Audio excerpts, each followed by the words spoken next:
Shirley here with Sirius Tellus Moon, and this is Mercury Hour Mars Day. The moon is 6 degrees Virgo, applying to conjoin Ketu, and we have. Let's talk about September astrology. I know August is a very busy month, and I published the August astrology ahead of time. You're gonna see it in Buy Afghanistan Legally today. And there are actual elections in July for the purchase. So you're gonna need a Declaration of Independence. You're gonna need to consider the moon. All is in the episode for astrological considerations of Declarations of Independence. You can find that on BeTruth. You can find it on Spirit of Matter on YouTube. You can find it on BeTruth by Jupiter Point of Thales. And yes, and this is Rockefeller Astral League on BeTruth. And this is where I really cover it all. And again, this information is information that I provide for free because I think that there are a lot of opportunities right now. I won't be able to invest in all the opportunities or bring to fruition all the opportunities, but I want the information to be out there. We are in the age of air, and also, my colleagues are giving consultations and so on and so forth. I'm not giving astrological consultations. I'm not taking that segment of the market from my colleagues. Okay? So, for various reasons, it's not a charity thinking. It's aligned with who I am and so on and so forth, and my life trajectory. So, and I'm not running an astrological school, so I'm also not taking that profit from my colleagues. But I am doing something that a lot of my colleagues can't say, or okay, I'm not saying can't do, but they can't say, they can't talk about it. And many things they can't talk about for various reasons, whether it's lineages, countries, what they had to do to make a living, and so on and so forth. And this is where I take this venue of opportunities and present it to the people that are not necessarily so astrologically literate, so that people can begin to take the power back. They can register at any astrological school. There are many people out there. Many of them were people that I learned from personally. And without further ado, let's talk about September astrology.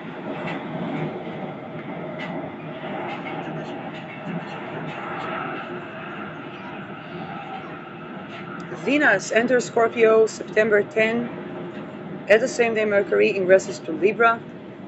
Uranus goes retrograde on degree 5 of Gemini. This is September, all in September 10. Uranus retrograde, degree 5. This is the degree where it was T-squaring the eclipses. T-squaring the eclipse. And in August, again, we see how the symphony of sovereignty keeps playing. And all of those happening on the same day. New moon in Virgo, 18 degrees Virgo, September 11. Again, it's a new moon. 18 degrees is definitely a troubling degree. And we have a sextile to Mars, applying sextile to Mars in Cancer, 19 degrees Cancer.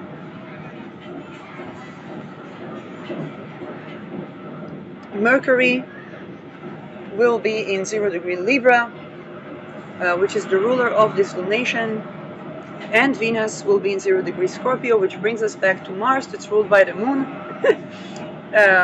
So Venus is ruled by Mars in Cancer. we're gonna deal with a lot of toxic stuff. Toxic relations, toxic prenuptials, toxic contracts, toxic, I don't know, fertility related toxins,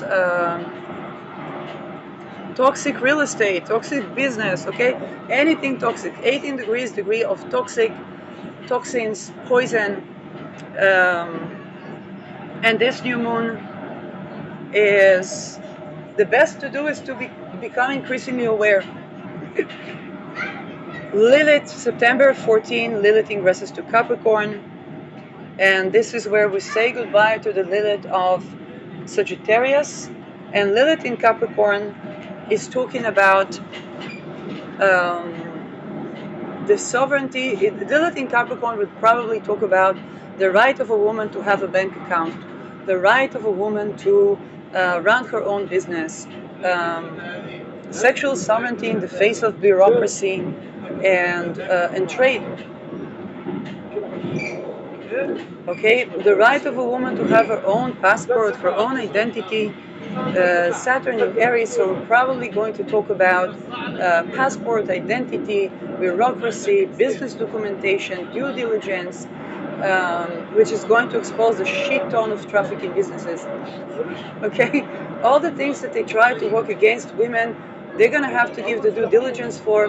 And once those women businesses have to give due diligence and they say, well, my documents is at the traffickers, my documents at the apartment I had to run from, my documents here, my documents there, then and the missing is the evidence. It's not like these women have way to pay, and these are going to be so many women that not enough places, even yes, it's such a big mass of population that it's going to literally be impossible to enforce without completely calling it a femicide, a crime against humanity. And of course, we know that the aftermath of crimes against humanity is lifelong persecution for those who were involved in committing them. So, very big issue. Okay, Lilith in Capricorn gives implication. Lilith in Sagittarius is like, yes, we're missing Mary Magdalene, the energy, life energy transmutation should be that no one is siphoned and no one is siphoning, and so on and so forth. Lilith in Capricorn is like, well,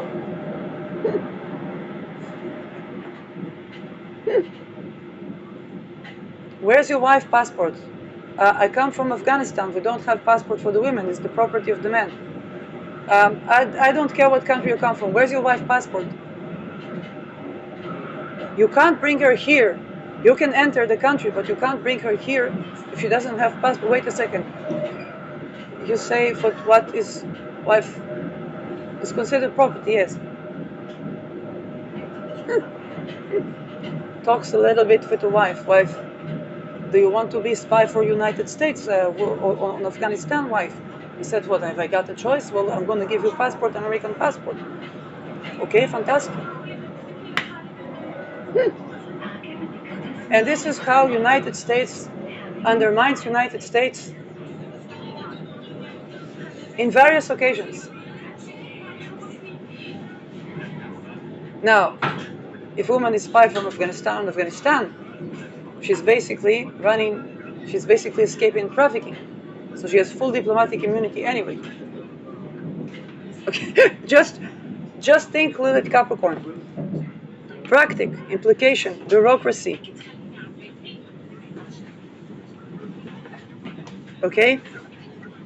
Praxis. Now, I'm not saying it's a good deal for the woman to take that offer, but definitely Lilith is always about sovereignty of the woman who will not be subdued. And here it is in the face of bureaucracy. Any hierarchical institutions, and it can be particularly orthodoxy or bureaucracy, banking and trade, bolicolis, insurance, life insurance. Okay, if your wife is a property, she doesn't have a life insurance. Now, if I'm the insurance company, I want your wife to have life insurance. Okay, it's another policy for me. If I can make two policies instead of one, I say, can I police my wife as a property? Um, well, for me to give life insurance policy to your wife and to you is better deal, because life insurance you invest more than what you insure property, and any force majeure can take property.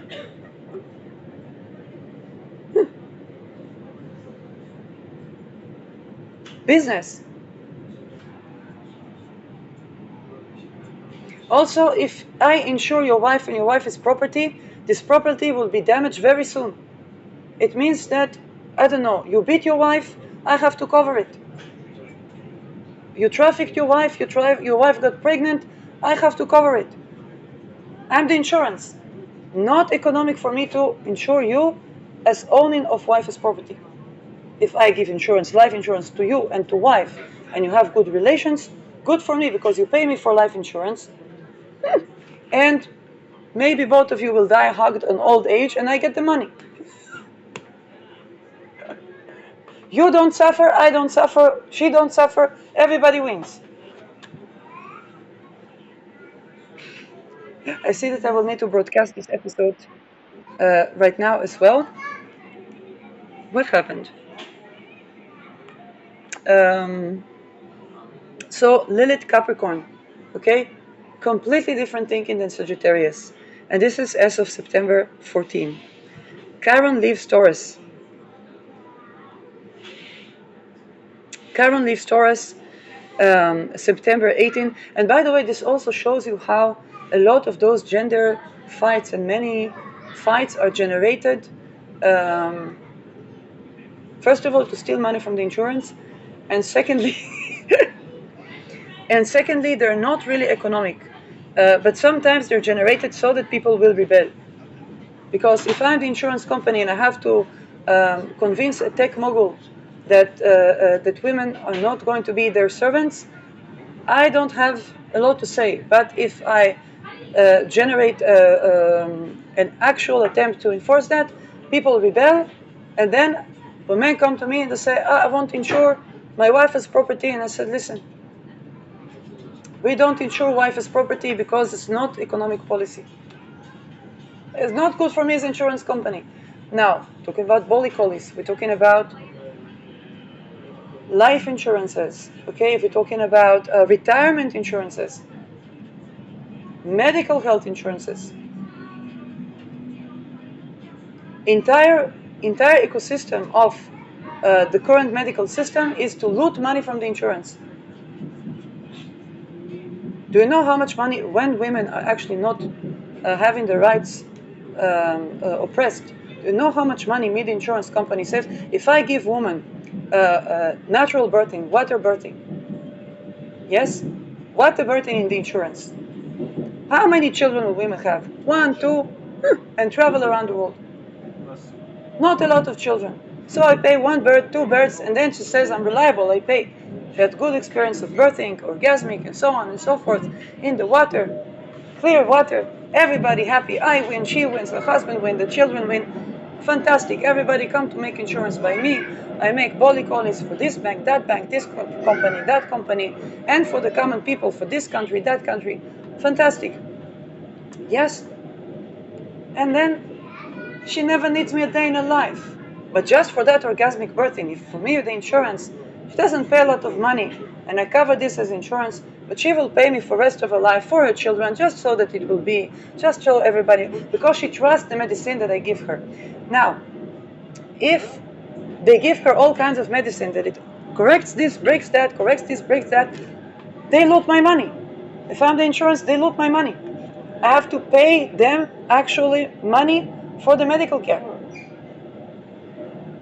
Not economic for me. I can sell that policy with zero investment. And you know what? When we talk about approximations of these big numbers, it is actually zero money. If a woman has orgasmic birth, I'm insurance company, life insurance and medical care insurance. Woman has orgasmic birth, yes, for me, zero money. In the approximations, I would have to go to the resolution to find a 0 point that is an investment for me. as insurance company in those women to have orgasmic birth. Then they have life policy. They pay all their life. What they would want for the children to have, for the this to have, for the that to have. I make the money. I make the charge. I make the policy. I don't have to pay money a minute in my life. If the husband beat the wife, I need to pay money. Not good, not economic. Okay, all of these businesses are done to loot the insurance money. Because the pharma, if I'm insurance company, the pharma can make me pay. But the people, the women, they don't need that. And I can sell policy for zero investment. Just if I make sure that the women get for the actual medicine.